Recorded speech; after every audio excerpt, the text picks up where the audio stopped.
এক গ্লাস পানির মাধ্যমে আপনার প্রিয় মানুষটিকে আজীবনের জন্য বশ করুন। মানে আপনি এক গ্লাস পানির মাধ্যমে অথবা এক বোতল পানির মাধ্যমে আপনার প্রিয় মানুষটিকে একদম সহজভাবে আজীবনের জন্য বশ করতে পারবেন ইনশাআল্লাহ। সে পৃথিবীর যেই কোনো প্রান্তে থাকুক, দূরে থাকুক কিংবা কাছে থাকুক, আপনি আজীবনের জন্য এক গ্লাস পানি অথবা এক বোতল পানি হলেই চলবে, আপনি তাকে বশীকরণ করতে পারবেন। আপনি যা বলবেন তাই সে শুনবে, যেভাবে বলবেন সেভাবেই চলবে, আপনার কথা মতো ছাড়া সে চলবেই না। অনেক মহিলা মা বোনের আছেন, আপনার হাজবেন্ড আপনাকে আগের মতো ভালোবাসে না। আমার মহিলা মা বোনদেরকে বলবো, আপনার স্বামী কাছে থাকুক কিংবা দূরে থাকুক কোনো সমস্যা নেই, এক গ্লাস পানি অথবা এক বোতল পানি হলেই চলবে, আপনার স্বামীকে আপনি আজীবনের জন্যে বশ করতে পারবেন। আপনার স্বামী আপনাকে ছাড়া অন্য কোনো কিছু চিন্তাই করতে পারবে না। আপনার জন্য তার মনের মধ্যে মায়া মমতা আল্লাহ ঢেলে দিবে। এবং যাদের স্ত্রী স্বামীকে ভালোবাসে না, স্বামীর কথা মতো চলে না, স্বামীও স্ত্রীর জন্য এই আমলটি করতে পারবে। স্ত্রী স্বামীকে ভালোবাসবে, স্বামীর কথা মতো চলবে। এবং অনেক মহিলা মা বোন আছেন, আপনাদের ছেলে মেয়ে আছে, মা বাবার কথাবার্তা শোনে না, বেয়াদবি করে, পড়াশোনা করে না, কথা শোনে না।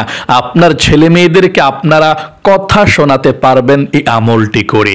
আপনার ছেলে মেয়ে মা বাবাকে ছাড়া অন্য কারো কথা শুনবে না এবং দুষ্ট ছেলে মেয়েদের সঙ্গে চলাফেরা করবেন না। কোনো বন্ধু বান্ধবদের সঙ্গে চলবে না যাদের সঙ্গে আপনারা নিষেধ করেন, তারা দুষ্ট। এবং পড়াশোনা ঠিক মতো করবে, মা বাবার কথা মানবে, দিনের পথে চলবে ইনশাআল্লাহ। এই আমলটি যদি কোনো মা বাবা করতে পারেন, এবং এই আমলটি যদি আপনি বিবাহের উদ্দেশ্য করতে চান, অবশ্যই আপনি জায়েজভাবে বিবাহের উদ্দেশ্যে এই আমলটি করতে পারবেন। মোট কথা, যত ভালোবাসা আল্লাহ পৃথিবীর মধ্যে জায়েজ করে দিয়েছে, আপনি এই ইসলামিক কোরআনি ফজিলতপূর্ণ শ্রেষ্ঠ শক্তিশালী আপনি এই তদবিরটা অবশ্যই করতে পারবেন ইনশাআল্লাহ। তবে আপনাদের এই আমলটি করতে হলে মনের মধ্যে বিশ্বাস থাকতে হবে আল্লাহ রব্বুল আলামিনের প্রতি। যদি বিশ্বাস নাই থাকে, আপনি আমল করে কোনো কিছুই পাবেন না। কারণ কোরআনুল কারিমের মধ্যে আল্লাহ সব রেখে দিয়েছেন। আপনি কোন বিষয় চাচ্ছেন? আল্লাহ তাআলা কোরআনুল কারীমের মধ্যে বলেন, ওয়ানাজ্জালনা আলাইকাল কিতাবা তিবয়ানাল লিকুল্লি শাই। এমন কোনো বিষয় নাই যে আল্লাহ কোরআনুল কারীমের মধ্যে রাখে নাই। আপনি যে কাউকে কথা শোনাতে পারবেন, প্রিয় মানুষকে বশ করতে পারবেন। প্রয়োজন হবে কি, এক গ্লাস পানি এবং না হয় এক বোতল পানি, আপনাকে দুইটার একটা হলেই চলবে। তবে সর্বপ্রথম আপনাদেরকে আমি বলবো, আপনি যে পানিটা পরাবেন, এরকম কাচের সাদা গ্লাস লাগবে, না হয় সাদা বোতল লাগবে, যাতে পানিটা দূর থেকে মানে বাহির থেকে দেখা যায়। মনে করেন আপনি হাতে নিয়েছেন পানিটা, এখান থেকে যাতে আপনি পানিটা দেখতে পারেন, দেখে দেখে আপনি পড়তে পারেন। এবং যদি আপনি বোতলের মধ্যে নেন, সাদা বোতলের মধ্যে পানিটা নেবেন, যাতে করে বাহির থেকে পানিটা দেখা যায়। এভাবে আপনাকে আমলটি করতে হবে। আমি আমলের নিয়মটা সুন্দর করে বলে দিচ্ছি, গভীর মনোযোগ সহকারে শুনুন ইনশাআল্লাহ। আমার মহিলা মা বোনেরা, তাহলে স্বামীর জন্য আমলটি করবেন। স্বামী আপনাকে ভালোবাসবে, স্বামীকে আপনার কথা মতো চালাতে পারবেন। যেই সমস্ত মহিলা মা বোনদের শ্বশুর ভালো না, শাশুড়ি ভালো না, স্বামীর সংসারের মধ্যে এসে খুব কষ্ট পাচ্ছেন, আপনারা স্বামী মা বাবাকেও আপনারা বশ করতে পারবেন। তারা আপনাকে সম্মান দেবে, তারা আপনার প্রতি জুলুম করবে না, তারা আপনার প্রতি অবিচার করবে না। তাহলে অবশ্যই আপনি আমলটি করতে পারবেন ইনশাআল্লাহ। আমলটির নিয়মটা বলে দিচ্ছি, গভীর মনোযোগ সহকারে শুনবেন ইনশাআল্লাহ। আমলটি আপনি দিনেও করতে পারবেন, রাতেও করতে পারবেন, কোনো সমস্যা নেই। আমলটি করতে হলে সর্বপ্রথম আপনাকে পবিত্রতা অর্জন করতে হবে, যাতে করে অপবিত্রতার ছোঁয়াও আপনার শরীরের মধ্যে না থাকে। যদি গোসল করার প্রয়োজন হয় গোসল করে নেবেন, আর যদি আপনার শরীর পবিত্র থাকে গোসল করতে হবে না, শুধু অজু করলেই হবে। সুন্দর করে আপনি অজু করবেন, অজুটা করে কালেমায়ে শাহাদাত পাঠ করবেন। এভাবে মনে রাখবেন, যখনই অজু করবেন তখনই সঙ্গে সঙ্গে কালেমায়ে শাহাদাত পাঠ করবেন। যতবার অজু করবেন ততবার, কারণ আপনি কালেমায়ে শাহাদাত যদি অজু করার পরে পাঠ করেন, আল্লাহর নবীজি বলেছেন আল্লাহ 8 জান্নাতের দরজা আপনার জন্য খুলে দিবে, আপনি যেই কোনো জান্নাতের দরজা দিয়ে জান্নাতে প্রবেশ করতে পারবেন। সকলে বলি সুবহানাল্লাহ।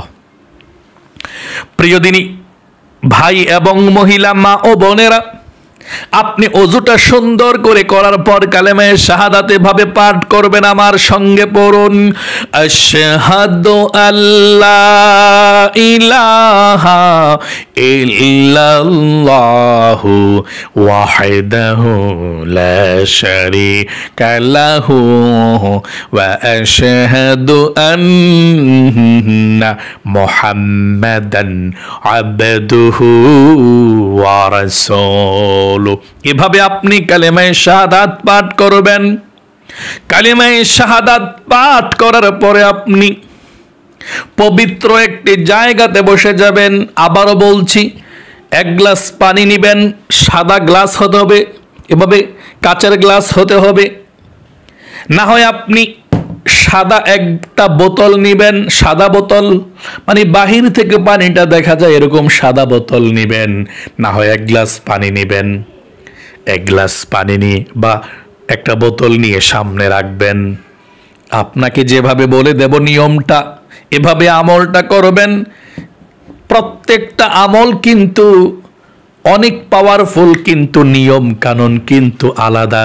আপনি এই নিয়মে আমলটি করবেন ইনশাআল্লাহ। সামনে পানিটা রেখে সর্বপ্রথম জীবনের সমস্ত গুনাহগুলো ক্ষমা হওয়ার জন্য 21 বার ইস্তিগফার পাঠ করবেন।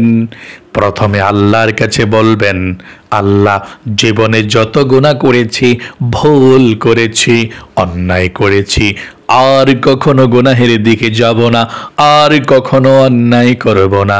এভাবে আপনি 21 বার ইস্তিগফার পাঠ করবেন। এভাবে আমার সঙ্গে পড়ুন, আস্তাগফিরুল্লাহ ওয়া আতুবু ইলাইহি। আমার সঙ্গে আবার পড়ুন, আস্তাগফিরুল্লাহ ওয়া আতুবু ইলাইহি। আস্তাগফিরুল্লাহ ওয়া আতুবু ইলাইহি। আবারও পড়ুন, আস্তাগফিরুল্লাহ ওয়া আতুবু ইলাইহি। আবারও পড়ুন, আস্তাগফিরুল্লাহ ওয়া আতুবু ইলাইহি। এভাবে 21 বার পাঠ করবেন। 2 নম্বরে নবীজির প্রেম ভালোবাসা মনের মধ্যে নিয়ে আপনি 21 বার দুরুদে ইব্রাহিম পাঠ করবেন। নামাজের দুরুদ শরীফটি পাঠ করবেন এভাবে, আল্লাহুম্মা সাল্লি আলা মুহাম্মাদি ওয়া আলা আলি মুহাম্মাদ কামা সাল্লাইতা আলা ইব্রাহিম ওয়া আলা আলি ইব্রাহিম ইন্নাকা হামিদুম মাজিদ। اللهم بارك على محمد وعلى آل محمد كما باركت على إبراهيم وعلى آل إبراهيم إنك حميد مجيد। এভাবে আপনি 21 বার দুরূদ শরীফ পাঠ করবেন, নামাজের দুরুদে ইব্রাহিমটা। 3 নম্বরে আপনি সূরাতুল ইখলাস 3 বার পাঠ করবেন। এই সূরাতুল ইখলাস 3 বার পাঠ করে পানির মধ্যে আপনি 3টি ফু দিবেন। আমি নিয়ম কানুনটা বলে দিচ্ছি, সূরাতুল ইখলাস একবার পাঠ করে শোনাচ্ছি, তারপর ফু দিয়ে দেখাবো কিভাবে আপনি ফু দিবেন ইনশাআল্লাহ। এভাবে সূরাতুল ইখলাস আপনি 3 বার পাঠ করবেন এভাবে, আউযু বিল্লাহি মিনাশ শাইতানির রাজিম, বিসমিল্লাহির রহমানির রহিম, কুল হুয়াল্লাহু আহাদ, আল্লাহুস সামাদ, লাম ইয়ালিদ ওয়া লাম ইউলাদ ওয়ালাম ইয়াকুল লাহু কুফুয়ান আহাদ। এভাবে আরো 2 বার পড়বেন সূরাতুল ইখলাস, 3 বার মোট সূরাতুল ইখলাস পাঠ করবেন। পাঠ করার পরে আপনি যাকে বশীকরণ করতে চাচ্ছেন, আমার মহিলা মা বোনেরা যদি আপনার স্বামীকে বশীকরণ করতে চাচ্ছেন, আপনি শুধু বললেই চলবে যে আল্লাহ আমার স্বামী অমুক নামটা নেবেন, বলে অমুককে আমি বশ করতে চাই, সে যেন আমাকে ভালোবাসে, আমাকে ছাড়া যেন সে থাকতে না পারে। আবার বলছি, আপনি সূরাতুল ইখলাস 3 বার পড়ে আপনি এই কথাটা বলে পানির মধ্যে ফু দিতে হবে। কোন কথাটা? যদি স্বামীর জন্য করেন, কাছের কারো জন্য করেন, আমি স্বামীরটা বলে দিচ্ছি, মহিলা মা বোনরা কিভাবে বলবেন। আল্লাহ আমার স্বামীকে আমি বশ করতে চাই, তুমি আমার স্বামীকে বশ করে দাও এবং আমাকে ছাড়া যাতে সে থাকতে না পারে, আমাকে যাতে অনেক বেশি ভালোবাসে। মানে আল্লাহর কাছে বলবেন আর কি, কি জন্য আপনি আমলটি করেছেন। তারপর আপনি পানির মধ্যে বিসমিল্লাহির রহমানির রহিম বলে 3টা ফু দিবেন এভাবে, বিসমিল্লাহির রহমানির রহিম, এভাবে। যদি আপনার ছেলে মেয়ের জন্য আমলটি করেন, আল্লাহর কাছে বলবেন যে আল্লাহ আমার ছেলে মেয়ে কথাবার্তা শোনে না, ঠিকমতো পড়াশোনা করে না, আল্লাহ আমার ছেলে মেয়ে যাতে পড়াশোনা ঠিকমতো করে এবং দিনের পথে চলে, মা বাবার কথা শোনে, এই জন্যে আমি কথা শোনানোর জন্য আল্লাহ আমি আমলটি করেছি। আমার ছেলে মেয়ের নামটা নেবেন, ছেলের নাম কি মেয়ের নাম কি বলে পানির মধ্যে 3টা ফু দিবেন এভাবে, বিসমিল্লাহির রহমানির রহিম, এভাবে।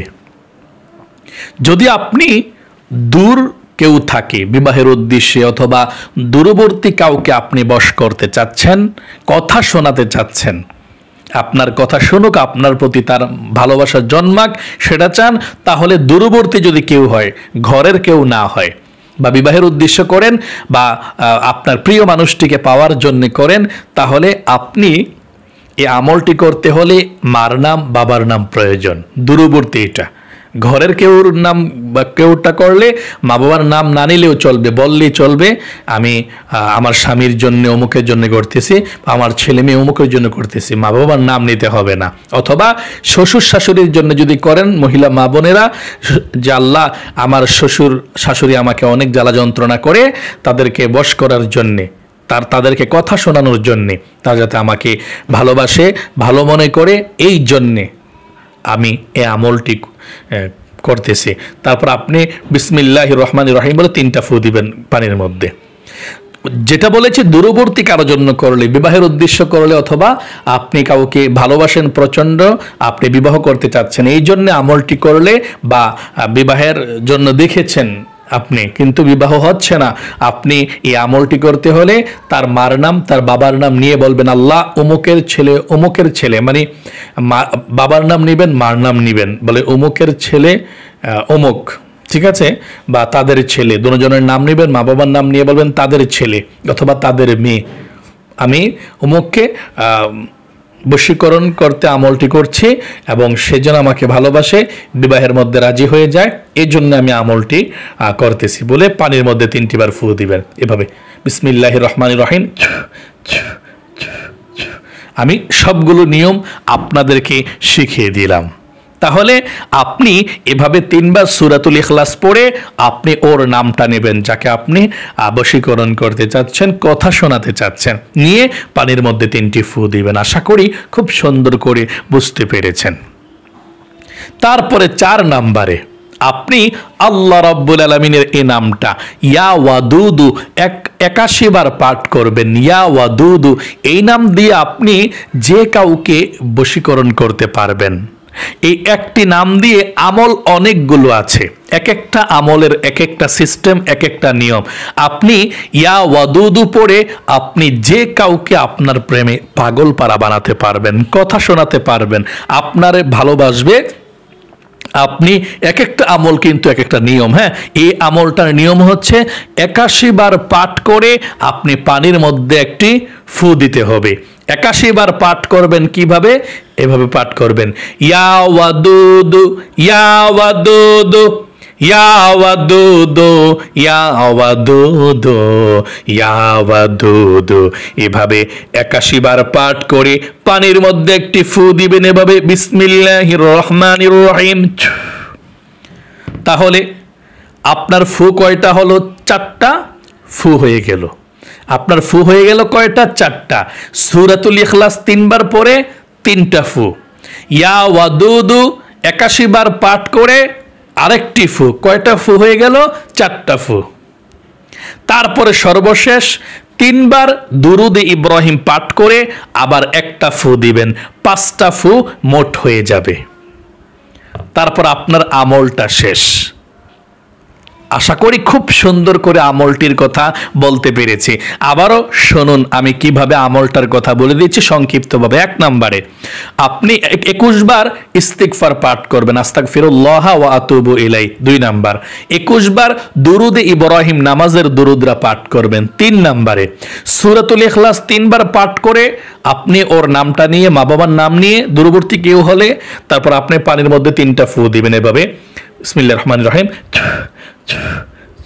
3টা ফু দিবেন। 4 নম্বরে ইয়া ওয়াদুদু আল্লাহর এই নামটি 81 বার পাঠ করে পানির মধ্যে একটি ফু দিবেন, বিসমিল্লাহির রহমানির রহিম, ইয়া ওয়াদুদু পাঠ করে 81 বার পাঠ করে একটি ফু, 4টা ফু হয়ে গেল। 5 নম্বরে আপনি দুরূদ শরীফ পাঠ করবেন 3 বার সর্বশেষ, পাঠ করে একটি ফু দিবেন পানির মধ্যে এভাবে, বিসমিল্লাহির রহমানির রহিম। আপনার 5টি ফু হয়ে গেল, আপনার পানি পড়াটা হয়ে গেল ইনশাআল্লাহ। এখন আপনি এই পানিটা কি করবেন সেটা আপনাকে জানতে হবে। আপনি যার জন্য আমলটি করেছেন আপনি তাকে যে কোনোভাবে এই পানি পড়াটা খাওয়াবেন। যদি তাকে খাওয়াতে না পারেন, কোনো রকমে দূরে থাকে বা যেভাবেই খাওয়াতে পারেন না আপনি, তাহলে এই পানিটাকে আপনি নদীর মধ্যে প্রবাহিত পানি যেখানে আছে, নদী না হোক খাল অথবা বিল, যেখানে পানি চলে যায়, স্রোতের সঙ্গে পানি চলে যায়, ওই রকম পানির মধ্যে আপনি এভাবে পানিটাকে ফেলে দিতে হবে। এবং পানিটাকে ফেলে দেওয়ার সময় আপনাকে বলতে হবে, আল্লাহ আমার স্বামী যাতে আমাকে ভালোবাসে, স্বামীর জন্য আমি আমলটি করেছি, সে যাতে আমার কথা মতো চলে, আমার কথা শোনে। এবং যার জন্য আপনি আমলটি করেছেন আপনি তার কথাটা, নামটা নিয়ে আল্লাহর কাছে বলবেন, আল্লাহ তার ভালোবাসা পাওয়ার জন্য, সে যাতে আমাকে ভালোবাসে, এই জন্য আমলটি করেছি, তাকে বশ করার জন্য আপনি বলবেন। আর ওই নদীর মধ্যে প্রবাহিত পানির মধ্যে অথবা যেই পানিটা চলে যায়, স্রোতের পানি, হ্যাঁ চলে যাচ্ছে, আছে না নদীর মধ্যে পানি চলে যায়, ওই রকম পানির মধ্যে আপনি ফেলে দিলেই চলবে। ওই গ্লাসের পানি অথবা গ্লাস থেকে বোতলের মধ্যে নিয়ে আপনি পানিটা ফেলে দিলেই চলবে, মগটা খুলে ফেলে দিলে চলবে ইনশাআল্লাহ। আশা করি এই আমলটি একটি বার করুন, সঠিকভাবে যদি করতে পারেন এই আমলের শক্তি প্রচুর প্রচুর প্রচুর। আপনি পিস্তলের গুলি মিস হতে পারে, এই আমল কখনো মিস হতে পারে না। এই আমলটা অনেকেই উপকৃত হয়েছে, খুবই শক্তিশালী পাওয়ারফুল আমল। আল্লাহ আপনাদেরকে কবুল করুক। আমি আপনাদেরকে একটি পরামর্শ দেব, যদি আপনারা আমলটি করতে চান, যদি আমার কাছ থেকে অনুমতি চান, আপনি ভালো কাজের জন্যে মনের মধ্যে ভালো উদ্দেশ্য নিয়ে আমলটি করতে পারবেন, কোনো সমস্যা নেই, আপনাদেরকে আমি অনুমতি দেব। তবে আপনারা কমেন্ট বক্সের মধ্যে লিখবেন ইনশাআল্লাহ আমি আমলটি করব। আপনি লিখবেন কি ইনশাআল্লাহ আমি আমলটি করব। আবারও বলছি, আপনারা কমেন্ট বক্সের মধ্যে যদি ইনশাআল্লাহ আমি আমলটি করব লিখলে অনুমতি পেয়ে যাবেন ইনশাআল্লাহ। তাহলে এক্ষুনি যারা যারা আমলটি করতে চান কমেন্ট বক্সের মধ্যে লিখে ফেলুন ইনশাআল্লাহ আমি আমলটি করতে চাই। তাহলে আমি আপনাদের কমেন্টসটা পড়ব এবং আল্লাহর কাছে আমি খাসভাবে পার্সোনালভাবে দোয়া করব যাতে আল্লাহ আপনার মনের নেক আশাটাকে যাতে আল্লাহ পূরণ করে দেয়, আপনার জীবনটাকে যাতে আল্লাহ সুন্দর করে নেয়। আমি অবশ্যই আল্লাহর কাছে আমি দোয়া করবো ইনশাআল্লাহ। তাহলে প্রিয় দিনী ভাই এবং মহিলা, মা ও বোনেরা, আল্লাহ আপনাদের সকলকে ভালো রাখুক। যারা এই ভিডিওটি দেখেছেন, কোরআনি আমলটি শিখেছেন, ভালো কাজের জন্য আপনারা অবশ্যই আমলটি করবেন। কাউকে ক্ষতি করার জন্য, কাউকে নষ্ট করার জন্য, কষ্ট দেওয়ার জন্য আমলটি করলে আপনাদের রিয়েকশন হয়ে যাবে, ক্ষতি হয়ে যাবে, বিপদের মধ্যে পড়ে যাবেন। এই কোরআনি আমলগুলো মানুষের বিপদের জন্য, যাতে মানুষ বিপদ থেকে বাঁচতে পারে, জীবনকে সুন্দর হয়, এই জন্যে। তাহলে আজ এই পর্যন্তই। আল্লাহ আপনাদের সকলকে ভালো রাখুক, আপনাদের জীবনকে সুন্দর করুক, বিপদ আপদ দূর করুক, মনের নেক আশাগুলো পূরণ করুক। সকলে কমেন্ট বক্সের মধ্যে লিখবেন আমিন এবং ভিডিওতে একটি লাইক দিবেন। যারা কমেন্ট বক্সের মধ্যে আমিন লিখেছেন, ভিডিওতে একটি লাইক দিয়েছেন, আল্লাহ তাদেরকে তুমি কবুল করো, মঞ্জুর করো, জীবনে একবার মক্কা মদিনায় নাও, আমিন। আজ এই পর্যন্তই। আবারও অন্য কোনো ভিডিওতে দেখা হবে ইনশাআল্লাহ। সেই পর্যন্ত আপনাদের সকলের সুস্বাস্থ্য আল্লাহর কাছে কামনা করে আজ এখানে বিদায় নিচ্ছি। আসসালামু আলাইকুম ওয়া রাহমাতুল্লাহি ওয়া বারাকাতুহু।